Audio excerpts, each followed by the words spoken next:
CV লিখে দিতে হবে মানুষকে, যার সিভি তো সেই লিখবে, লিখে দিতে হবে, এই আইডিয়াটা কোথা থেকে আপনার মাথায় আসলো? আচ্ছা, সো এই আইডিয়া যেটা হচ্ছে যে আমাদের দেশে যারা বিভিন্ন কোম্পানিতে জব করে, আপনি দেখবেন যে কোম্পানির যারা মালিক তাদের প্রধান সমস্যা হচ্ছে তারা কাঙ্ক্ষিত লোক খুঁজে পায় না। এদিকে যোগ্য দক্ষ লোক বাজারে ঘুরছে, ওইদিকে আবার ফরেন মানে বিদেশি বিদেশি বলতে আমি বোঝাচ্ছি ভারতীয় এবং শ্রীলঙ্কানদের একটা বড় মার্কেট কিন্তু বাংলাদেশে, তারা কিন্তু বড় বড় পদে তারা জব করছে, যেখানে আমাদের দেশের যারা প্রফেশনাল তারা এই সুযোগগুলো পাচ্ছে না। কেন পাচ্ছে না? শুধুমাত্র তার কাজের প্রেজেন্টেশন করতে পারছে না, এই কারণে পারছে না। আইডিয়াটা কোথা থেকে মাথায় আসলো, যেটা আপনার প্রশ্ন, আমি ওটাতে যদি একটু ব্যাক করি। আপনি যখনই কোনো একটা কাজ করতে চাইবেন তখন আপনাকে এটার ওয়ার্ল্ড ক্লাস প্র্যাকটিসটা কি সেটা আপনাকে ফলো করতে হবে। ফলো করে আপনাকে আপনার বেস্ট এফোর্টটা দিতে হবে, দিয়ে আপনি যে পর্যন্ত পৌঁছাতে পারেন ওইটাই অ্যাকচুয়ালি আপনার পক্ষে সর্বোচ্চ যাওয়া সম্ভব, রাইট? যেমন ধরেন আমরা একটা স্টুডিওতে বসে আছি, একটা স্টুডিও তো আরও অনেক ভালো হতে পারে।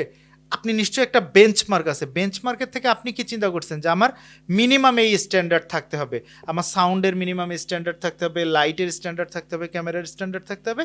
আপনি আপনার সর্বোচ্চ এফোর্ট দিয়ে যতটুকু আসতে পারছেন সেটাই হচ্ছে এই স্টুডিওটার আজকের ফলাফল। হ্যাঁ, ঠিক তেমনি পৃথিবীতে সবচাইতে ভালো কোম্পানি কারা? Fortune 500 company. ফরচুন 500 কোম্পানির টপ পজিশনে আছে কারা? নিশ্চয়ই তার সিএক্সও বা সি স্যুট লেভেলে যারা আছে তারা। ফরচুন 500 কোম্পানির সি লেভেলে যারা জব করে তাদের 70% প্লাস কর্মীদের রেজুমি প্রফেশনাল এজেন্সিকে দিয়ে তৈরি করিয়ে নেওয়া। 70%? 70% প্লাস।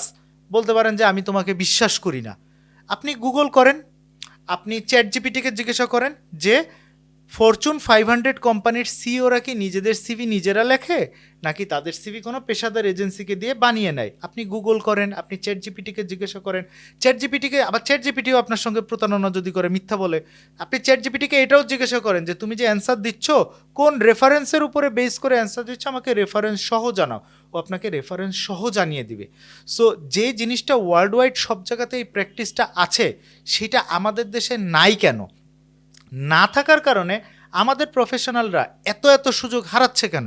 আমরা কেন বাংলাদেশ থেকে বিদেশে মানে কি বলা যেতে পারে যে উইথ ডিউ রেসপেক্ট যে চতুর্থ শ্রেণীর মানে যারা জব তাদেরকে আমরা এক্সপোর্ট করি আর আমরা ইম্পোর্ট করি হচ্ছে জিএমসিও, এইটা কেন? অনেকগুলো কারণ থাকতে পারে, কিন্তু তার ভিতরে একটা প্রধান কারণ হচ্ছে আমরা আমাদের কাজগুলোকে, আমাদের স্কিলগুলোকে, আমাদের অ্যাচিভমেন্টগুলোকে গুছিয়ে প্রকাশ করতে পারি না। সো এই জিনিসটাই আমাকে মানে খুব ব্যাপকভাবে ইনফ্লুয়েন্স করছে যে না, আমাদের দেশের মানুষের আরও বেটার জব পাওয়ার জন্য তার কাজের বেটার একটা প্রেজেন্টেশন থাকাটা খুব জরুরি। আপনার